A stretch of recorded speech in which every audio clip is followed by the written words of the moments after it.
everyone, welcome to the third part of deploying Kubernetes cluster using Cisco Intersight series. We have already deployed and verified a Kubernetes cluster on our ESXi environment. We have deployed a very basic application. We have also implemented Kubernetes Dashboard. Now we will integrate Intersight Workload Optimizer with our Kubernetes cluster. Intersight Workload Optimizer is a very powerful tool within Cisco Intersight, which provides the insights into your workloads. It collects the information and data and then provides certain recommendations. For example, if your workload is assigned certain CPU, memory, and storage, but it's not using those, then it will recommend, after collecting data over a period of time, that you can reduce these values for this workload and provides you the required savings. Lastly, we will deploy the Kubernetes cluster using Terraform. Before we go ahead with this step, we will need to install the Intersight Workload Optimizer collector on our Kubernetes cluster. For that, we need Helm version 2 or 3 installed. We will need to download the IWO collector from cisco.com. We will install that Helm chart using Helm. We will need to then get the device ID and claim code, and then we will claim the same in our Intersight. So let's start. So I have already downloaded Helm exe file. I'm using version 3. You can use version 2 as well. The commands between version 2 and 3 are slightly different, so please look into that. I have also downloaded the IWO Kubernetes collector package from cisco.com, unzipped it, and you can also read the README file to follow the step-by-step installation process, or you can follow the user guide. I'll recommend to follow the user guide because it has more details. So what it does is that it will go ahead and implement 2 pods for IWO for HA purpose, and it will collect the information and send securely to Cisco Intersight to consume and provide recommendations. So if you look at now in our deployment, we have only 2 pods running, one for MongoDB and one for Mongo Express. So we will go ahead and first implement a namespace for a collector. That's the recommended way of doing it. So let's do that. I'm just going to call it IWO collector. You can call it whatever you want. So this one is created. Next is to go ahead and install the package. Once you will go through the user guide, you will see that it is recommended to do a dry run for any installation of Helm charts, because it will give you the information of what exactly will be deployed. So it's always recommended to do that before doing the actual installation. It's a pretty long command, so we'll go through it step by step. So Helm install dry run command we will use the debug option, and we can call it, we have to give it a name, so we can give it any name. At this stage we have to give the location of our package.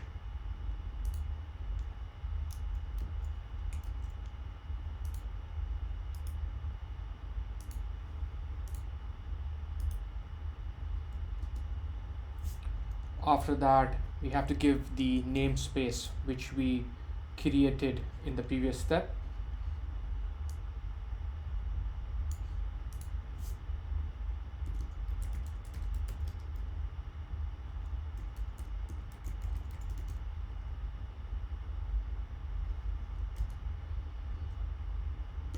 After this, we have to give some set parameters to this command as well. Most of these you can find through the README document as well. So for example, we have to give the IO server version. So in our case, it's 8.0. We also need to give the collector image.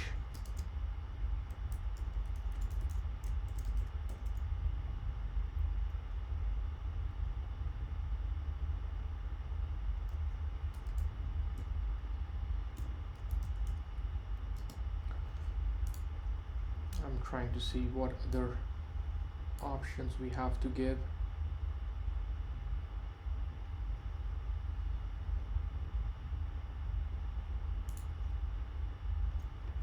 It also asks for the target name.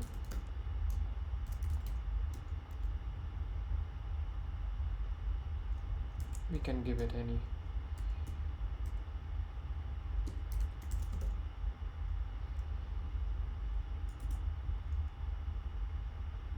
So now it gives you the information of what it will give you the information of what exactly will be deployed before actually going ahead and running the execute command. So you can see that it will do 2 pods for HA, and it will also tell you the port numbers it will use and things like those.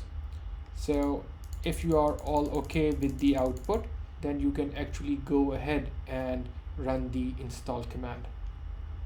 Go ahead and run the install command since we are okay with the output without using the dry run and debug option. So we'll just go ahead and use the install keyword.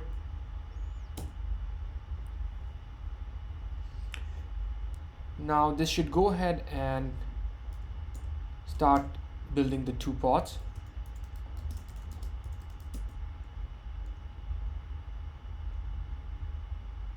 Sorry, we deployed it in the namespace IWO collector, so we need to check it under that specific namespace, because if you just do the standard command, it gives you the pods running in the default namespace.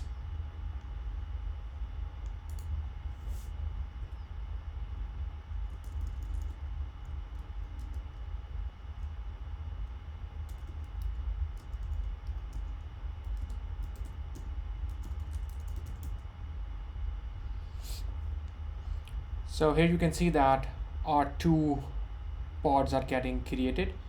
So it will take a little time, so I'll go ahead and pause the video and we'll come back once it's done. By now our pods should be up, so let's check that quickly. So you can see that they are ready. Now next is to claim this as a target, to claim our collector as a target in intersight.com. To do that, we need the device ID and the claim ID for this collector.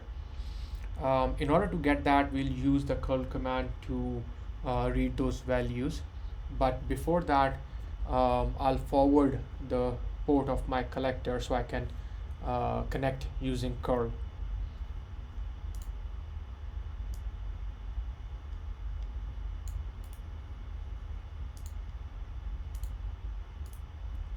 So I'll just use this command kubectl, and then IW collector is the namespace, port forward, and then the name of my pod, which was over here. So I just copy pasted.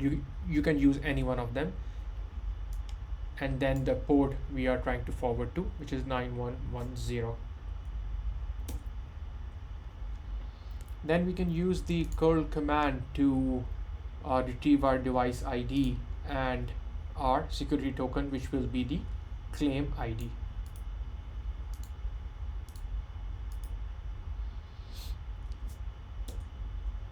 Here is the device ID, so make a note of that. We will be needing this once we go to intersight.com and claim it as a target. Next is we need the claim ID, which is under security tokens. So here is the claim ID. We will use that once we'll go to intersight.com and claim it as a target. To claim this as a target, so we'll go to our intersight.com login, then we click targets, claim target. It's going to be a Kubernetes target. You can scroll down, or you can go to cloud native and select Kubernetes and then start. We have to give the device ID and claim code here, which we extracted from the previous steps. So we'll just copy paste it from there. This is our device ID.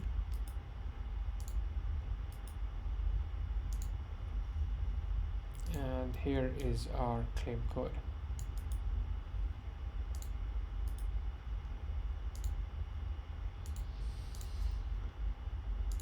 So it's claim. It should go ahead and claim this, and now under targets it should show you here that it has claimed this controller as a target.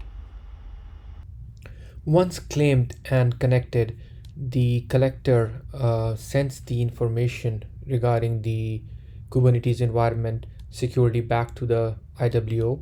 IWO then uses this data to provide actions or recommendations, which then can again be executed on the Kubernetes environment using the same collector. So for example, if it looks at the container and if it recommends to resize the container depending upon the usage, we can then execute that action on our Kubernetes environment using the collector.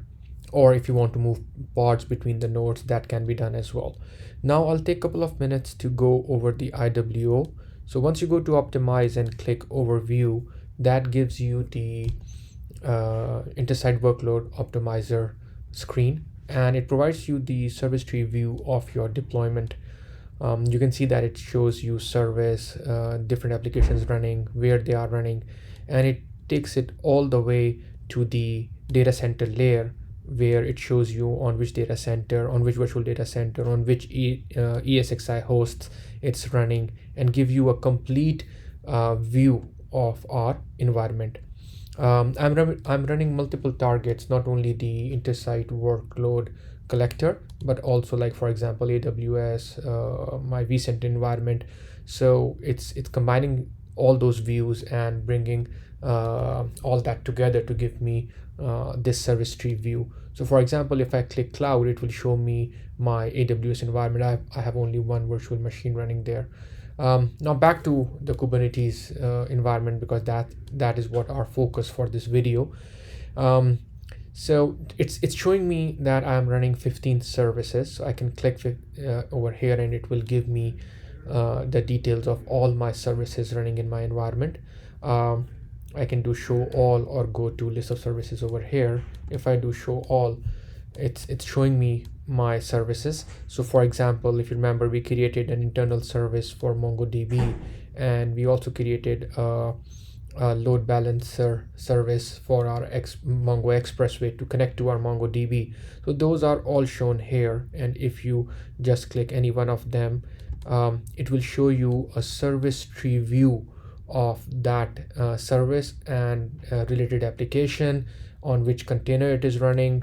Remember, we had only one worker node, so we were running only on one node. It's showing it over here, and then it's taking it all the way to the data center level, where it's showing me on which ESXi host it is running, which storage is associated with it, and things like those. So kind of giving you a single pane view of your complete service or application. Now what IWO does is that it collects the data over a period of time and then provides actions, like for example the ones shown over here. Here we have, as I said, different environments like my vCenter and my cloud. So it's giving me all the actions related to those. If we click show all, it will show me it will take me to the action center, and it will show me all different actions I can take on my environment, and then we can just click and execute them. So you can see that most of them are on my on-prem environment. If I do click container platform, this will be specific to my containers and Kubernetes, right? So for example, if I look at the workload controller, it's giving me 3 actions for my 3 different containers that I can go ahead and resize my vCPU. If you want to like reduce the size because it's not been in use, we can simply go ahead and click that and execute the action from here. and it will go ahead and resize it if you are okay with that recommendation. So again, the idea is that it's showing you one detailed view starting from service and application and taking it all the way to the data center and providing you the appropriate actions which can be taken to optimize your environment. Again, just to show you, for example, we have containers. We don't have any pending actions there, but if I click container, it's going to show me all my containers and how they are running in my environment, what is the virtual CPU, the CPU and memory usage.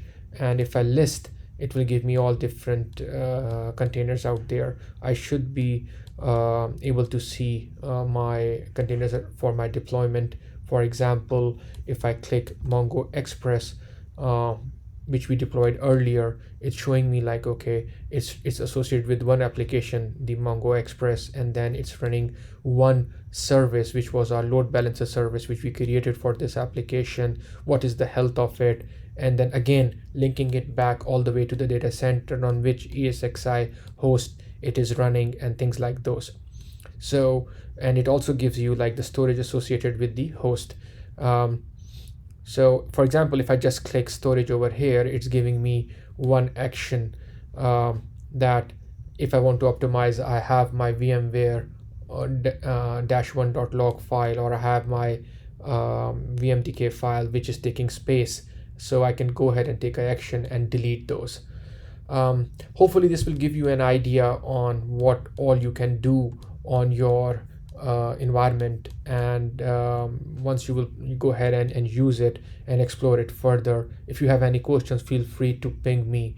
Again, the bottom line is that it is a very powerful tool showing you aggregated view of all your different environments, be that cloud, on-prem, for example vCenter, KVM, or containers, Kubernetes, into in a one service tree view, and then providing you the manageability and actions, if any, taken to optimize that environment.